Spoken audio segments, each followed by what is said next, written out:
বন্ধুরা, আমি সোমনাথ। আপনারা দেখছেন অ্যাকোয়ালাইফ প্লাস চ্যানেল। এই চ্যানেলে আজকে আমরা অ্যাকোয়ারিয়ামের মাটি তৈরি করা দেখাচ্ছি। যে যারা ব্যবসায়িকভাবে যারা প্ল্যান্টেড অ্যাকোয়ারিয়ামের গাছ বাড়ি চাষ করতে চায় কিংবা চৌবাচ্চা চাষ করতে চায়, তারা কীভাবে মাটি তৈরি করে নেবেন। কেন মাটি কিনে ওইভাবে চাষ করলে আপনারা লাভ দেখতে পাবেন না। তো কীভাবে মাটি তৈরি করবেন, এইখানে আমরা নিয়েছি garden soil, normal garden soil. ঠিক আছে, এই গার্ডেন সয়েলটাকে এই রূপে এক গামলা, ছোটো গামলা। আর এতেই আমরা যখন গাছ লাগাবো, যখন ভিডিওতে আসবে, এই গামলাতেই আমরা লাগাবো। এবার আমরা নিচ্ছি ইউরিয়া। এটা হচ্ছে ইউরিয়া। ইউরিয়া কিন্তু বেশি পরিমাণ দেবেন না, নাহলে কিন্তু গাছ জ্বলে যাবে। এই জন্য এতটা পরিমাণ ইউরিয়া, যদিও এতটা পরিমাণ বেশি হয়ে যাচ্ছে, কিন্তু এটা এই কারণেই মানে দেওয়া যায় যে জলের তলাতে ধীরে ধীরে চলে। এবার দেখছি হিউমিক অ্যাসিড। আর ইউরিয়াটা দিলাম, গাছের পাতা বড় বড় হবে এবং দ্রুত গাছ বড় হবে, সেই জন্য আমরা এখানে ইউরিয়া ব্যবহার করলাম। এবার দিচ্ছি হিউমিক অ্যাসিড। এটা দেখতে একটা কাঠকয়লার গুঁড়োর মতো। এটা ইউজ করার ফলে এটাও অনেক 1 চা চামচ দিলাম। আর এটা দেওয়ার কারণ হচ্ছে গাছের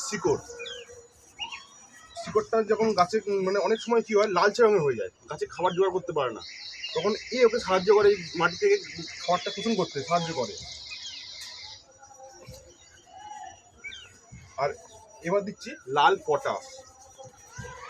বন্ধুরা, পটাশ কিন্তু অনেক রকমের হয়। মাছের অ্যাকুয়ারিয়ামে কিন্তু এক রকম পটাশ ইউজ হয়, আর এটা মাটির জন্য কিন্তু দেখে নিন ভালো করে।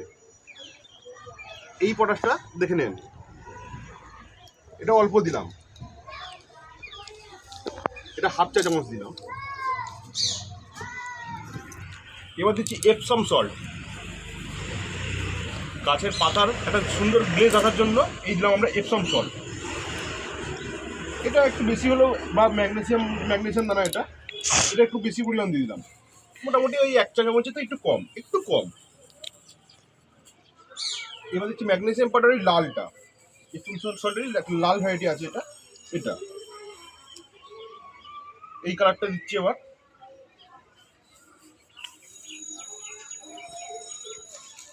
এখানে ফসফেট আছে, কিন্তু এখন নয়, ওটা পরে আলাদা করে মাটি বানিয়ে নিয়ে ওটা দেবো।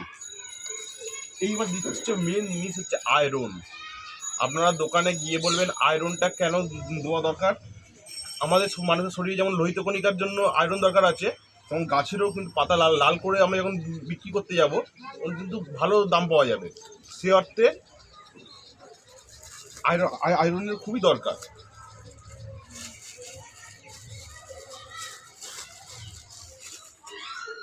আয়রনটা দেখতে অনেকটা ধুনো গুঁড়োর মতো। আর আরেকটা আছে টাটা গ্রুপের আয়রন পাউডার পাওয়া যায়।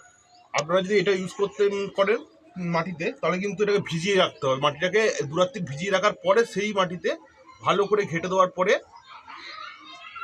গাছ করতে পারবেন। আর টাটা গ্রুপের যে আয়রন পাউডারটা পাওয়া যায়, সেই পাউডারটা সঙ্গে সঙ্গে ইউজ করেই করতে ব্যবহার করা যায়। আয়রন পাউডারটা অন্তত 2 চামচ দিয়ে দিলাম। এবার এটা ভালো করে মিলিয়ে নিলাম।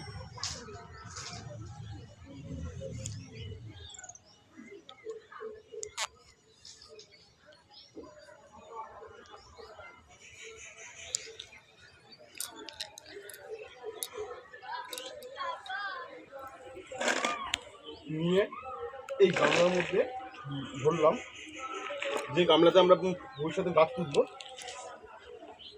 সেই গামলায় ভরলাম।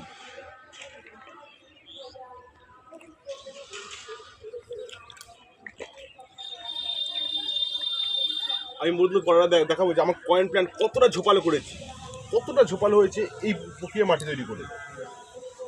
এই যে গামলাটা 1 আঙুল হাইট, এর থেকে 2 গিট হাইট আমরা মাটি দিয়েছি, আর 2 গিট হাইট আমরা খালি রেখেছি। বাকি মাটি যেটা রইল, এতে দেবো ফসফেট।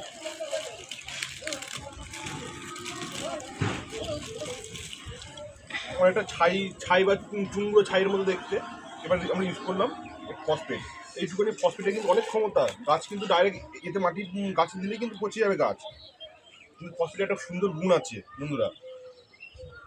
যে যদি আপনার চৌবাচ্চায় জাল ছাওলা হয়, কিংবা আপনার অ্যাকুয়ারিয়ামে জাল ছাওলা হয়, 1 চিমটি ফসফেট জলে গুলে ছড়িয়ে দেবেন, ধীর গতিতে দেবেন, সব জালসাগুলো পচে গেছে তার পরের দিনেই।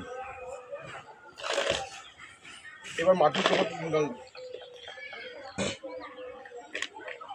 এইবার এই ফসফেটওয়ালা মাটিটাকে পচানোর জন্য দিতে হবে, ম্যাক্সিমাম 6 দিন পচানোর জন্য দিতে হবে ফসফেটওয়ালা মাটিটাকে।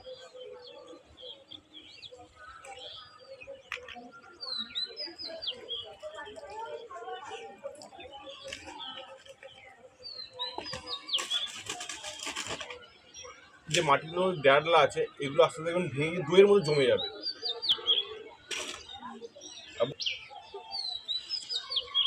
এতেও জল দিলাম, কিন্তু এতে জলটা দিলাম তার মধ্যে আমরা এটা কালকে এতে কিন্তু গাছ পুঁতে যাবে, কেন এটা যেমন গাছ পুঁতবের মধ্যে এটা ভালো করে ঘাটলেই যাবে, কেন যে আয়রন ক্রিস্টালটা দিয়েছিলাম আমরা, এই দেখুন এটা আস্তে আস্তে ভাঙা শুরু হয়ে যায়।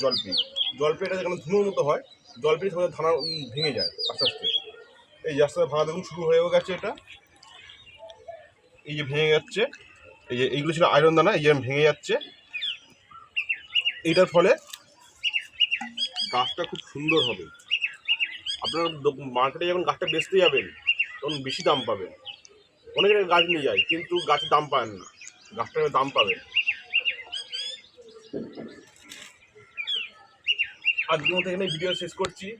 সাবস্ক্রাইব করবেন চ্যানেলটাকে, লাইক করবেন। আর এই চ্যানেলটা সাবস্ক্রাইব এই কারণেই করতে আমি বলছি, এতে মাছের রোগ বিষয়ক, মাছের খাদ্য বিষয়ক আর মাছের যে রোগ বিষয়ক ওষুধ বলা হবে 100% গ্যারান্টি সহকারে বলবো রোগ নির্মূল হবেই। নমস্কার বন্ধুরা।